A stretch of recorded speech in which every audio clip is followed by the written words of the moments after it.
Pablo Escobar a créé l'industrie de la cocaïne. Il a mis au point un réseau de distribution qui lui a permis d'amasser plusieurs millions de dollars. Sa survie dépendait de la terreur qu'il savait inspirer. Il a ainsi fait des choses abominables.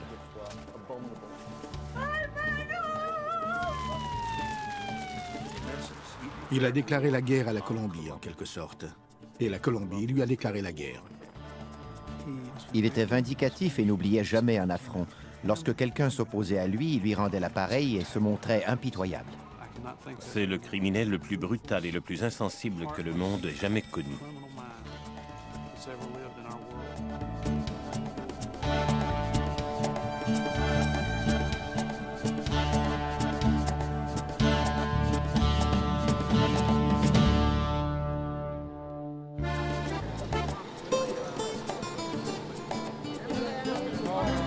Au printemps 2002, une foule se rassemble devant une église de Medellín, en Colombie.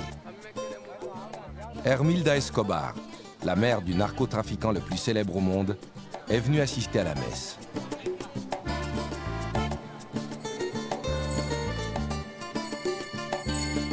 Es una costumbre desde murió. El 2 de cada mes se le manda a celebrar su misa aquí con la asistencia de todas las maestras jubiladas. Hermilda Escobar croit ainsi rendre un hommage mérité à son fils Pablo, qui est toujours considéré comme un héros à Medellín.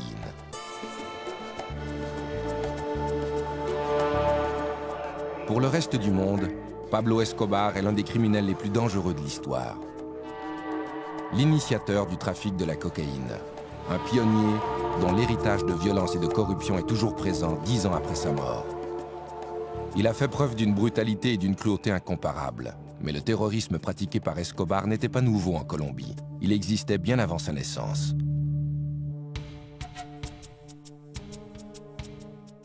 Vers la fin des années 1940, la Colombie est déchirée par une guerre civile opposant le Parti conservateur au pouvoir et les libéraux.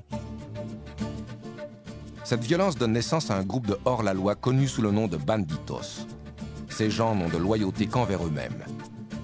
Ils viennent des régions rurales et pauvres, et ils terrorisent les citoyens des classes aisées. Le peuple les considère comme des héros. La population de la Colombie, peut-être parce qu'elle était opprimée par le gouvernement ou harcelée par les révolutionnaires et les groupes paramilitaires, éprouvait de la sympathie pour les banditos.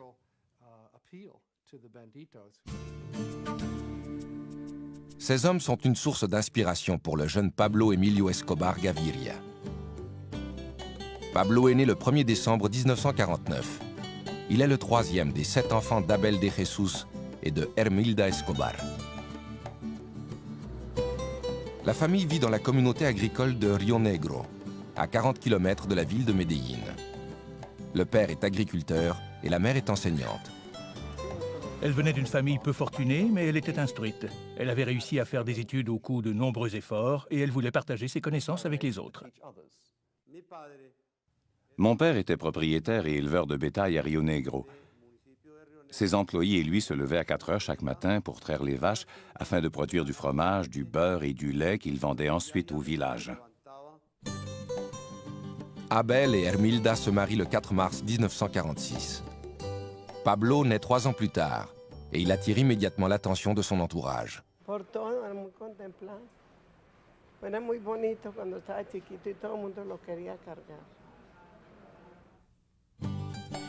Lorsque Pablo entre à l'école, sa mère est devenue la principale source de revenus de la famille, et c'est elle qui dirige la maisonnée.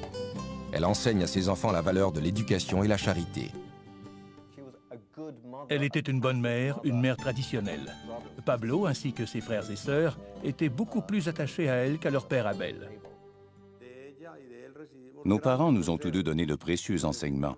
Ils nous ont appris à travailler très fort et surtout, ils nous ont appris à tenir parole. Escobar se plaisait souvent à dire qu'il avait vécu son enfance dans la pauvreté, mais c'était faux. Il appartenait à la classe moyenne et sa famille survivait sans difficulté. Les Escobar se déplacent d'un village à l'autre, là où la mère de Pablo peut trouver du travail comme enseignante. Quel que soit l'endroit où vit la famille, elle n'est jamais à l'abri de la violence qui sévit dans le pays. Nous avons beaucoup souffert, car ma mère enseignait dans une école subventionnée par le Parti conservateur. Un jour, des rebelles du Parti libéral sont venus. Ils ont incendié l'école et ils ont tenté de nous tuer, ma mère et nous. Mais l'armée est venue et nous a sauvés. Pablo a grandi à une époque où la violence était omniprésente en Colombie. Sa mère suppliait le ciel de l'épargner et promettait de construire une chapelle à la Sainte Vierge s'il avait la vie sauve.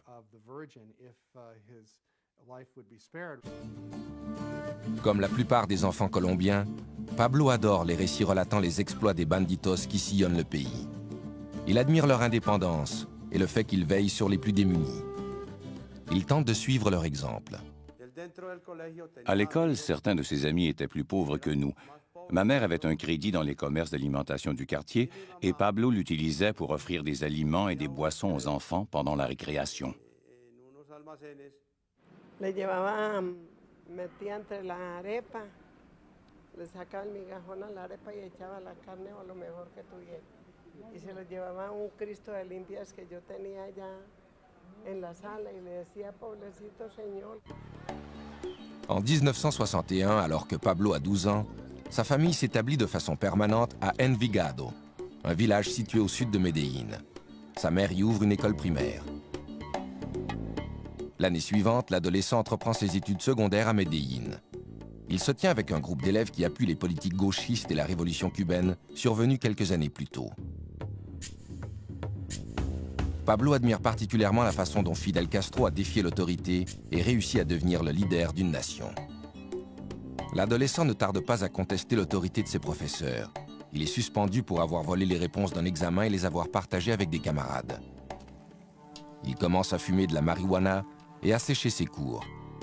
En 1966, le rebelle de 16 ans a abandonné ses études. Pendant un certain temps, il se contente de dormir toute la journée et de fumer de la marijuana jusqu'à l'aube. Il rêve de devenir millionnaire, mais n'éprouve aucun intérêt pour les emplois traditionnels. Il s'est retrouvé devant un dilemme. S'il voulait réussir, il devait changer de vie, entreprendre des études collégiales ou alors se joindre à un groupe de criminels. L'adolescent passe de plus en plus de temps dans les rues malfamées de Medellín. Cette ville est un repère de criminels et Pablo ne tarde pas à découvrir de nouvelles façons de gagner de l'argent rapidement. On a raconté que Pablo Escobar avait commencé par voler dans les cimetières des pierres tombales, dont il effaçait les inscriptions pour ensuite les revendre. Pablo se découvre un talent de leader. Il forme bientôt sa propre bande et perfectionne ses techniques criminelles. Il a réalisé que s'il volait des voitures, il pourrait en vendre les pièces sur les marchés d'occasion. Puis, il a fait un pas de plus et a pratiqué l'extorsion. Payez-moi et je ne volerai pas votre voiture. Pablo récompense ses complices en leur offrant les voitures qu'il a volées. À 21 ans, il compte déjà plusieurs supporters et leur nombre s'accroît sans cesse. En 1971, un riche propriétaire terrien nommé Diego Echavarria est victime d'un enlèvement. Son corps sera retrouvé plus tard, il a été torturé et étranglé. Echavarria n'était pas un personnage populaire à Medellín. C'était un riche industriel et beaucoup de pauvres gens le détestaient. L'affaire ne sera jamais éclaircie, mais Escobar s'empresse de revendiquer le meurtre. Cet incident a démontré qu'il ne craignait pas de s'opposer aux échelons supérieurs de la société de Medellín.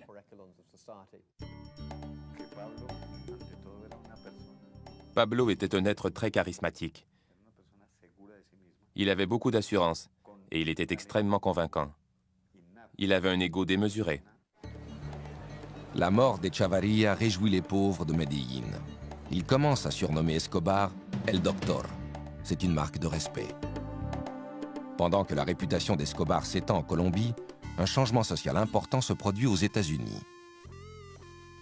Au cours des années 60, la marijuana a été très populaire chez les jeunes Américains. Mais la génération du moi des années 70 recherche une drogue plus dure et plus stimulante. La cocaïne devient rapidement la drogue de l'heure en Amérique. Elle permettra bientôt à Pablo Escobar d'édifier son empire criminel.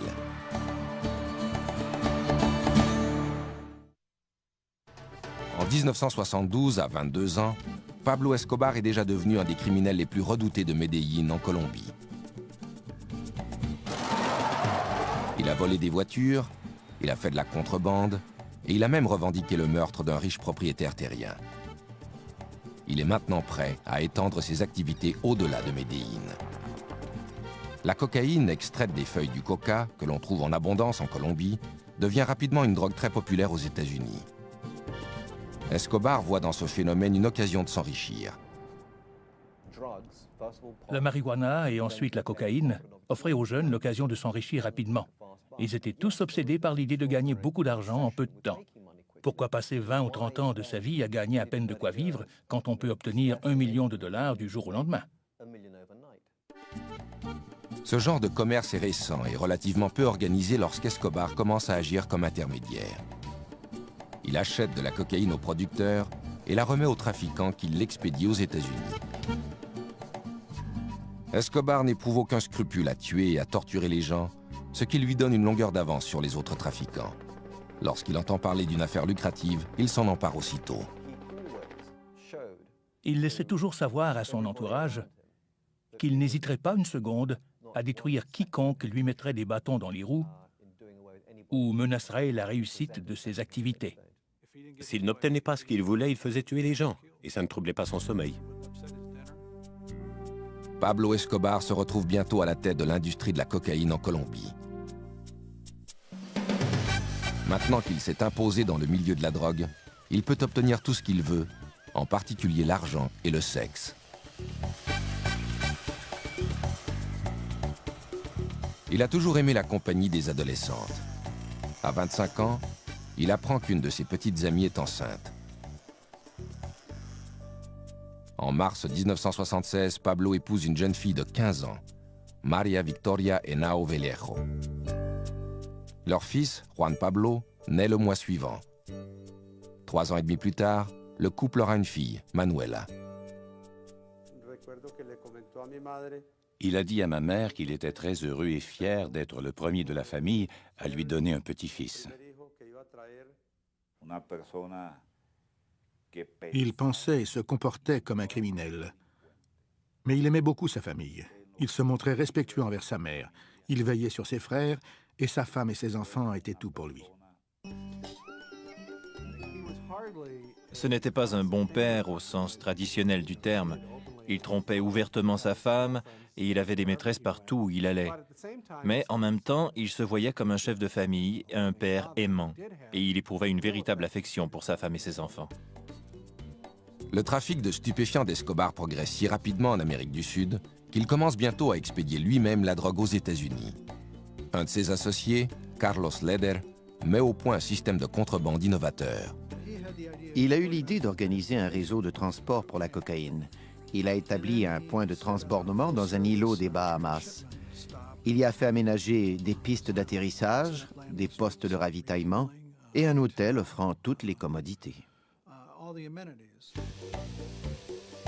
Pablo s'assure qu'aucun narcotrafiquant n'expédie de cocaïne hors de la Colombie sans son autorisation. Il exige une commission de 35% sur chaque cargaison et garantit son arrivée à destination sans encombre. Grâce aux sommes d'argent de plus en plus importantes qui lui sont versées, il construit ses propres laboratoires de transformation de la cocaïne. À l'été 1976, Escobar et 3 autres narcotrafiquants forment ce qui deviendra le cartel de Medellín. Le cartel avait une infrastructure à une époque où personne n'en avait. Pour expédier la cocaïne, il fallait des avions et un réseau de distribution. Ils avaient une entreprise qui prenait sa source dans la jungle et s'étendait jusqu'au coin de rue des villes américaines. À 29 ans, Pablo Escobar est le chef incontesté du groupe. Il offre des pots de vin à des juges, à des politiciens et à des policiers pour permettre à son entreprise de prospérer. Il a recours à l'intimidation et à la violence chaque fois que c'est nécessaire. Le mot d'ordre qui régit ses activités est « plata o plomo », l'argent ou le plomb. Tu acceptes l'argent ou tu meurs. Et dans presque tous les cas, plata o plomo, les gens choisissaient l'argent. C'est le propre de la nature humaine. Escobar consacre toutes ses énergies à son empire. Contrairement à ceux qui travaillent pour lui, il consomme rarement la poudre blanche dont il fait le commerce. Il avait la réputation de consommer très peu de cocaïne. Il avait tendance à traiter avec mépris les gens qui avaient une dépendance à cette drogue. En 1979, le cartel de Medellín contrôle plus de 80% de l'industrie américaine de la cocaïne, évaluée à plusieurs milliards de dollars. Pablo Escobar est maintenant un homme très riche. Il se fait construire une propriété de 63 millions de dollars, appelée Hacienda Los Napoles, à 130 km à l'est de Medellín. Le petit avion qui a été utilisé pour expédier sa première cargaison de cocaïne est exhibé fièrement à l'entrée du domaine de 3000 hectares. L'immense propriété comprend 20 lacs artificiels, une piste d'atterrissage, un héliport, 6 piscines et un jardin zoologique peuplé d'animaux exotiques. Il ne savait pas quoi faire avec son argent, alors il a aménagé un immense jardin zoologique peuplé de centaines d'animaux comme des éléphants, des rhinocéros et des girafes. Pablo a fait des efforts pour partager son opulence avec le peuple. Les gens venaient en autobus de Medellín pour visiter sa propriété. Conscient que sa réputation de criminel grandit, Escobar commence à se comparer à d'autres hors-la-loi légendaires. Il achète une berline criblée de balles des années 30 et affirme qu'elle a appartenu à Bonnie et Clyde. Il lui arrive même parfois de se costumer comme son héros, le révolutionnaire mexicain Pancho Villa. Pablo était fasciné par ce rebelle latino qui avait osé s'attaquer aux Nord-Américains.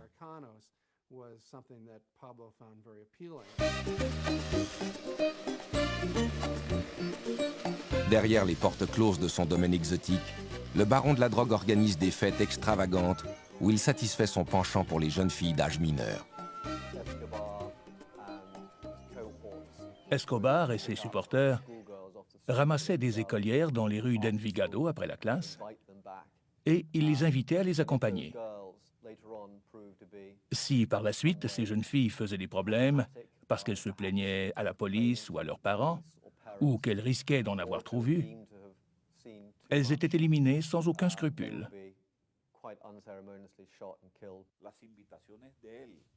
L'élite de la société colombienne attendait avec impatience ces invitations, car Pablo était considéré comme le meilleur hôte d'Amérique latine. Ces réceptions étaient de véritables orgies où les invités étaient assurés de trouver de très belles femmes et des alcools de choix.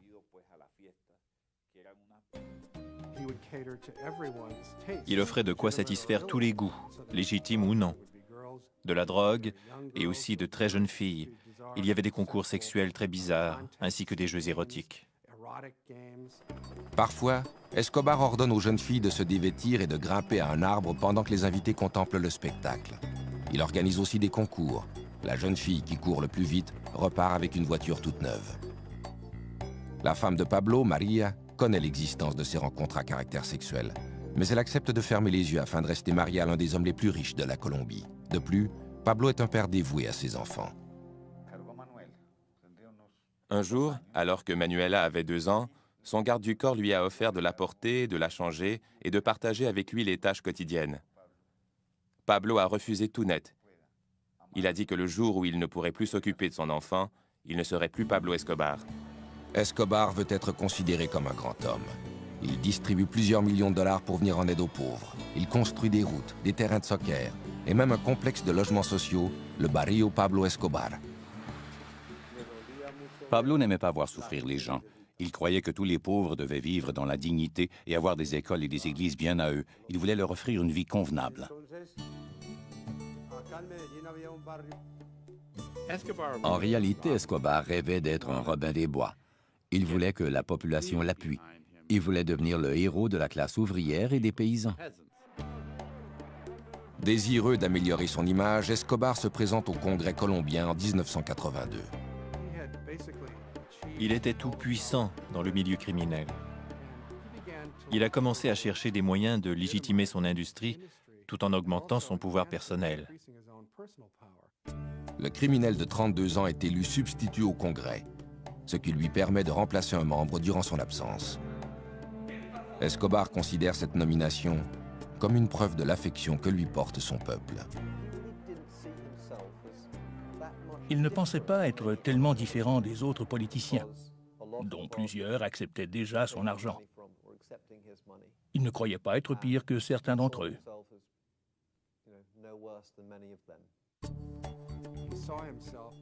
Il se considérait comme un grand homme, et son argent lui permettait de réaliser ses désirs les plus extravagants. Après avoir rêvé d'un parc d'animaux exotiques et de très jeunes filles, il a rêvé de devenir président de la Colombie. Escobar ne tarde pas à découvrir que sa popularité ne s'étend pas jusqu'à la capitale du pays, Bogota. Le candidat présidentiel Luis Galán dénonce les liens qu'Escobar entretient avec le trafic de la cocaïne. Et le ministre de la Justice, Rodrigo Lara Bonilla, entreprend de mettre un terme aux contributions électorales liées au commerce de la drogue. En janvier 1984, Escobar est expulsé du Congrès. Sa carrière politique est terminée, mais il n'a pas l'intention de s'éclipser discrètement. 3 mois plus tard, il fait assassiner Bonilla. Ce meurtre a été commis selon la tradition du cartel. 2 hommes, dont l'un était armé d'une mitraillette, sont arrivés à motocyclette. La moto s'est approchée de la limousine de Rodrigo Lara Bonilla, qui était immobilisé à un feu de circulation. Le type assis à l'arrière a sorti son arme, il a fracassé la glace de la voiture et lui a fait exploser le crâne. Les gens ont réalisé que cet homme venait de tuer un membre du cabinet. L'assassinat de Bonilla a été une étape importante dans l'escalade du terrorisme exercé par Escobar pour obliger la Colombie à se soumettre.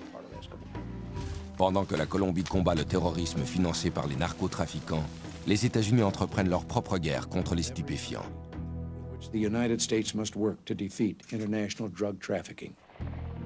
Escobar devra bientôt affronter une nouvelle menace, à laquelle il réagira par une série d'attentats brutaux. Vers le milieu des années 80, l'empire de la cocaïne de Pablo Escobar tient la nation colombienne à sa merci. 4000 km plus au nord, le président des États-Unis a déclaré la guerre aux stupéfiants. Il en a fait un mandat prioritaire de son administration. Les États-Unis exerçaient de plus en plus de pression sur la police, l'armée, le gouvernement et le système judiciaire colombien afin de mettre fin au trafic des stupéfiants. Le gouvernement colombien accepte de laisser les États-Unis extrader les trafiquants qui expédient de la drogue en Amérique. Lorsqu'ils étaient arrêtés et condamnés en Colombie, ils étaient rapidement libérés. De toute façon, ils pouvaient continuer à diriger leur commerce de narcotiques pendant qu'ils étaient en prison. Ils savaient qu'ils ne seraient pas traités de la même façon aux États-Unis. S'ils comparaissaient devant un tribunal américain, ils auraient un procès, ils seraient condamnés et ils croupiraient dans une vraie prison. Ce serait alors la fin de leur entreprise. Ils avaient l'habitude de dire « Je préfère une tombe en Colombie qu'une cellule aux États-Unis ». En novembre 1985, Escobar et d'autres trafiquants de drogue décident d'unir leurs efforts et de montrer au gouvernement qu'ils n'ont pas l'intention de se laisser intimider. Escobar fait appel à un groupe de guérilleros de gauche pour lancer un assaut contre le palais de justice qui abrite la Cour suprême de la Colombie. Les guérilleros armés de mitraillettes, de roquettes et de grenades font irruption dans l'édifice et attaquent les juges de la Cour suprême. L'armée colombienne riposte avec des chars et des troupes d'assaut.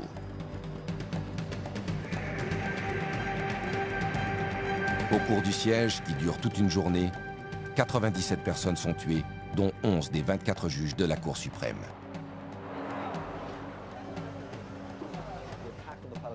L'assaut livré contre le palais de justice a été un autre moment décisif dans l'histoire de la Colombie.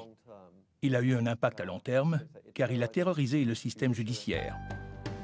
Il l'a privé de plusieurs magistrats qui étaient de bons hommes, courageux et dotés d'un sens moral. Les guérilleros détruisent en outre les documents d'extradition. Ils ont réussi à convaincre la population colombienne que ces actes de terrorisme étaient attribuables à l'extradition. L'année suivante, la Cour suprême de la Colombie annule le traité autorisant l'extradition. Mais quelques jours plus tard, le traité est rétabli par le nouveau président de la Colombie, Virgilio Barco. Pablo Escobar craint à nouveau d'être déporté aux États-Unis. Il se fait construire des refuges un peu partout en Colombie.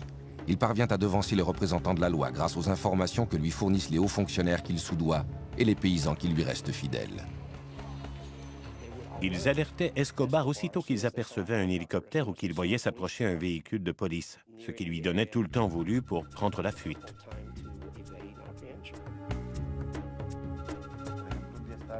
Je me souviens qu'à un moment donné, il y avait 2 hélicoptères qui survolaient l'édifice pour tenter de le repérer. N'importe qui d'autre aurait fui en toute hâte, mais Pablo a pris le temps de se peigner et de se raser.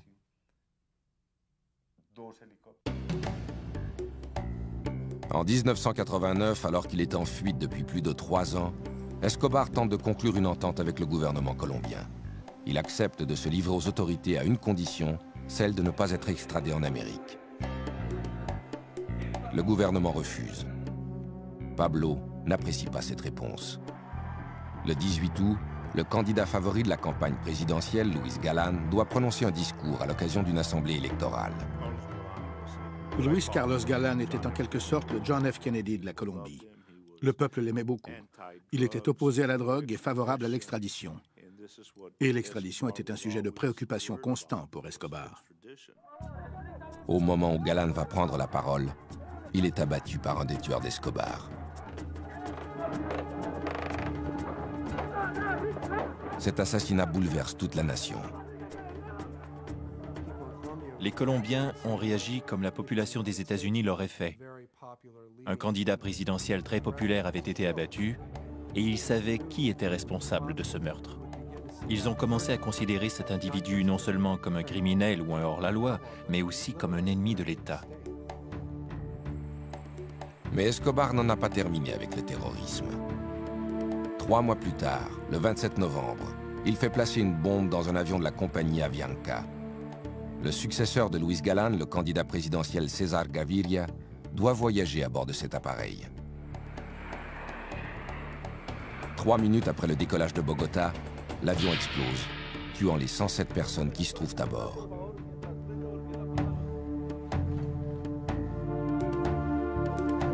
Gaviria, comme on le découvrira plus tard, n'était pas dans cet appareil. Cet attentat s'ajoutait à plusieurs autres et il n'y avait aucune explication. Dans la plupart des cas, ils ne disaient pas « c'est nous qui l'avons fait », ils le faisaient tout simplement.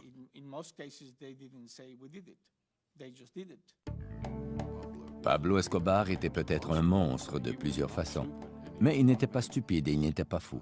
Il ne faisait jamais rien sans raison.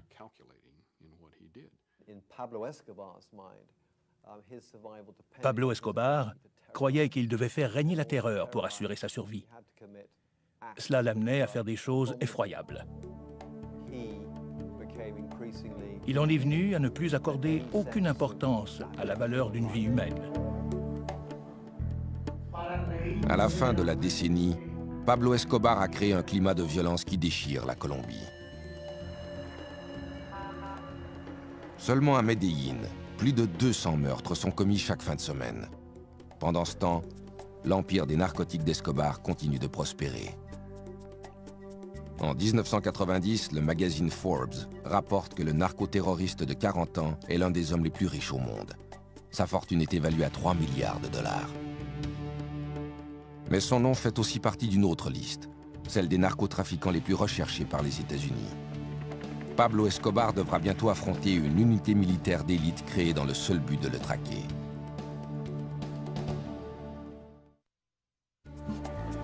En 1990, le narcotrafiquant milliardaire Pablo Escobar est devenu l'homme le plus redouté de la Colombie et le criminel le plus célèbre au monde.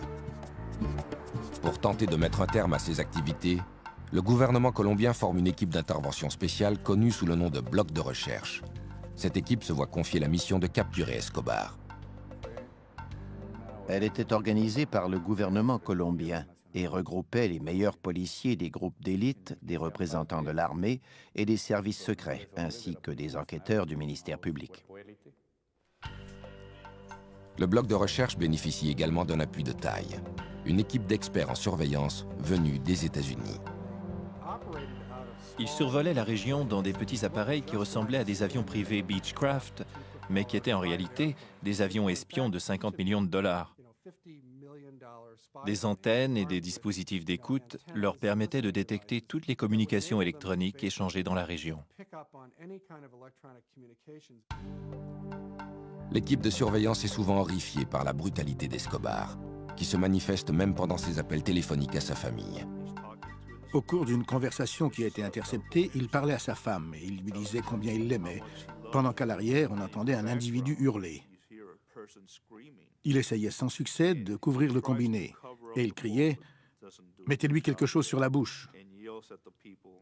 Puis il continuait de dire à sa femme combien elle lui manquait. Escobar ne reste jamais longtemps au même endroit. Mais lorsque la police colombienne et le bloc de recherche tuent certains de ses associés, le baron de la drogue comprend qu'il ne pourra leur échapper indéfiniment. Il élabore alors un plan. 3 semaines après l'entrée en fonction du nouveau président César Gaviria, en août 1990, les acolytes d'Escobar kidnappent des membres de certaines familles fortunées de la Colombie. Pablo espère que ces familles exigeront que le gouvernement mette fin à l'extradition, ce qui lui éviterait d'être envoyé aux États-Unis pour y subir son procès. Il a enlevé des enfants et menacé de les tuer. Il espérait que certains membres en vue de ces familles, qui avaient déjà été présidents ou leaders politiques, fassent pression sur le gouvernement pour que leurs héritiers puissent être libérés sains et saufs. Le stratagème d'Escobar porte fruit. Pour mettre fin aux enlèvements, le gouvernement déclare l'extradition illégale. Assuré désormais de ne plus être extradé aux États-Unis, Escobar se rend aux autorités le 19 juin 1991. Il a conclu une entente avec César Gaviria, la plus avantageuse de tous les temps pour un criminel. Il a accepté de reconnaître sa culpabilité à un crime relativement mineur. En échange de cet aveu, tous les crimes qu'il avait commis par le passé lui seraient pardonnés. Nous avons tenté de lui démontrer que s'il décidait d'avouer certains crimes, il allait se retrouver en prison, en sécurité. Nous avons sous-estimé le degré de corruption et d'intimidation dont Escobar était capable. Le gouvernement colombien et César Gaviria ont fait la manchette des quotidiens américains en annonçant qu'ils avaient arrêté Pablo Escobar. Ils n'ont cependant pas précisé que la prison avait été construite selon les spécifications d'Escobar et qu'il avait lui-même choisi ses gardiens ainsi que les prisonniers qui allaient l'accompagner. La prison, appelée la cathédrale, est construite à flanc de montagne, dans le paysage verdoyant d'Envigado, à proximité des amis et de la famille d'Escobar. À son arrivée, le complexe ressemble davantage à un club sportif qu'à une prison. Il y a fait aménager un terrain de soccer et il a fait construire une discothèque où il accueillait des amis et des femmes pour faire la fête. C'était une farce monumentale. Le plus incroyable, c'est que la police nationale colombienne, dont faisait partie le bloc de recherche du colonel Martinez, n'était pas autorisée à s'approcher à moins de 20 km de la prison. Escobar va et vient comme il l'entend. Il assiste à des matchs de soccer à Medellín et fréquente les boîtes de nuit d'Envigado. La femme et les enfants d'Escobar lui rendent visite régulièrement. La cathédrale leur offre tous les conforts du foyer, y compris une maisonnette construite expressément pour sa fille de 11 ans, Manuela. La sentence d'emprisonnement prononcée contre Escobar est une plaisanterie. Mais le gouvernement a réussi à rassurer la population. Il lui a donné ce qu'elle réclame, la fin de la terreur. Jusqu'à un certain point, Gaviria a réalisé le vœu le plus cher des Colombiens en mettant un terme à ce cycle de violence. Pendant toute son incarcération, Escobar continue de diriger son entreprise de trafic de cocaïne évaluée à plusieurs milliards de dollars. Et il est plus impitoyable que jamais. Il a entendu dire que des membres du cartel de Medellín profitaient du fait qu'il n'était pas constamment en liberté pour le voler. Escobar fait amener ses hommes à la prison. Il les torture en leur perforant les genoux et en leur arrachant les ongles, puis il les tue. Cette fois, Escobar est allé trop loin. Quand la nouvelle de ces meurtres brutaux se répand, les autorités gouvernementales ne peuvent plus ignorer les gestes posés par Escobar. Le 22 juillet 1992, le président Gaviria ordonne qu'Escobar soit transféré à une véritable prison. Mais Pablo soudoie une patrouille de soldats et prend la fuite. Il y avait une blague qui circulait en Colombie. Combien faut-il de soldats colombiens pour faire sortir Escobar de prison? La réponse était un seul pour ouvrir les portes et 5000 pour le regarder sortir. Escobar est maintenant libre, mais il a des ennemis partout et de moins en moins d'endroits où se réfugier.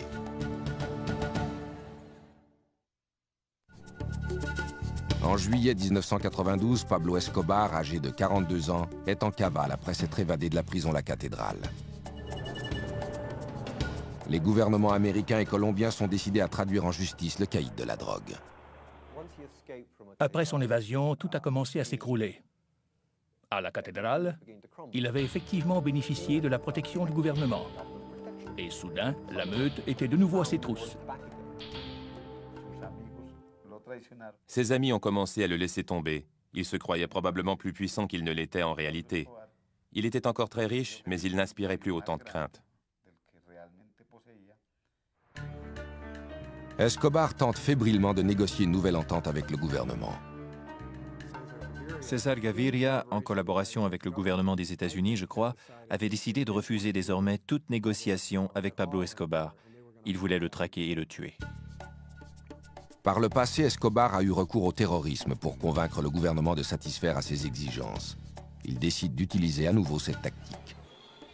Le 30 janvier 1993, il dépose une bombe dans un véhicule garé près d'une librairie, dans une rue très fréquentée de Bogota. La bombe explose alors que le commerce est rempli d'enfants et de parents venus acheter du matériel scolaire. L'explosion fait 21 morts et plus de 70 blessés. Aucune des victimes n'était liée au commerce des stupéfiants. C'était une bombe sensible précise qu'il avait décidé de faire exploser pour livrer un message au gouvernement de la Colombie. Le gouvernement n'est pas le seul problème d'Escobar. Depuis son évasion de la prison, les citoyens colombiens ont décidé que si la police ne parvenait pas à l'arrêter, ils allaient le faire eux-mêmes. Ils forment un groupe de justiciers appelé Los Pepes, un acronyme pour « le peuple persécuté par Pablo Escobar ». Los Pepes était reconnu comme une organisation regroupant des citoyens colombiens, des membres de famille dont les fils, les frères ou les maris avaient été tués par Escobar. Le groupe comptait aussi des mécontents du cartel d'Escobar et des membres de cartels rivaux. Los Pepes ne tarde pas à exercer des représailles. Dès le lendemain de l'attentat de la librairie, des bombes explosent devant une des résidences d'Escobar et une hacienda appartenant à sa mère est rasée par un incendie. Plutôt que de traquer Escobar lui-même, ils ont commencé à pourchasser tous ceux qui étaient associés à Escobar, professionnellement ou personnellement, et ils les ont tués.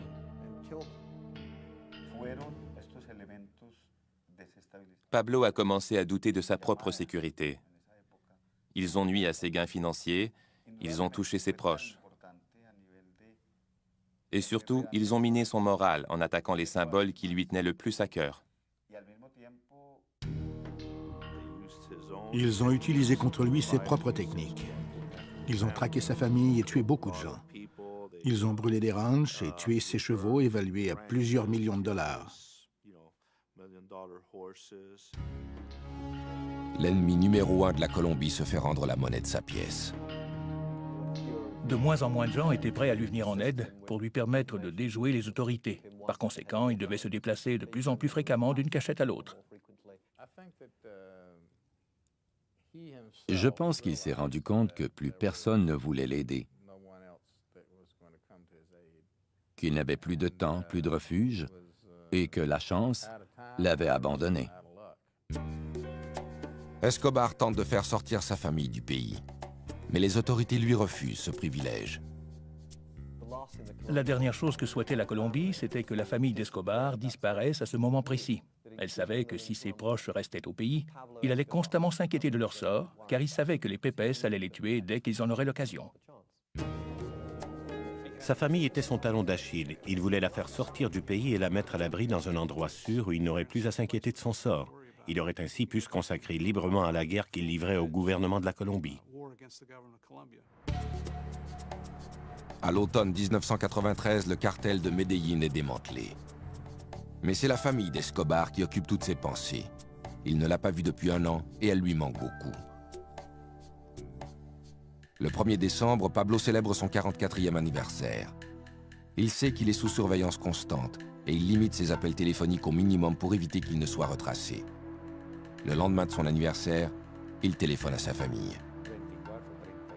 Nous attendions depuis 24 heures l'appel qu'Escobar allait sans doute faire à son fils Juan Pablo. Cette fois, la conversation a duré 5 minutes, assez longtemps pour que nous puissions le localiser. Le bloc de recherche découvre que l'appel provient d'une maison de Los Olivos, un quartier de la classe moyenne de Medellín. J'ai vu Pablo Escobar qui parlait au téléphone. À ce moment précis, nous avons échangé un regard et il a raccroché. Le lieutenant Martinez demande des renforts et les membres du bloc de recherche cernent la maison. Escobar est pris au piège.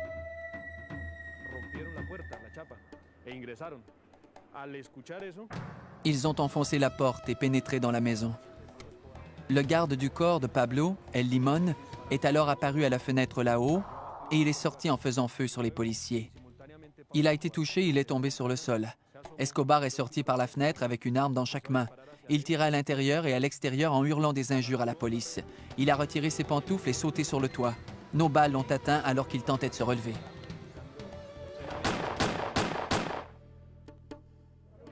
Escobar est atteint de 3 balles, dont une à la tête. Il meurt sur le coup.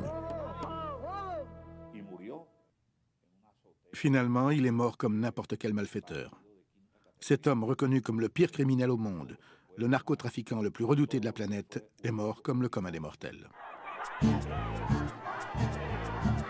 Le 3 décembre 1993, des milliers de Colombiens envahissent les rues de Medellín pour les funérailles de Pablo Escobar.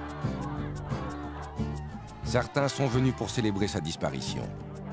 D'autres pleurent la mort du Robin des Bois de Medellín. Le dernier et le plus impitoyable des banditos n'est plus.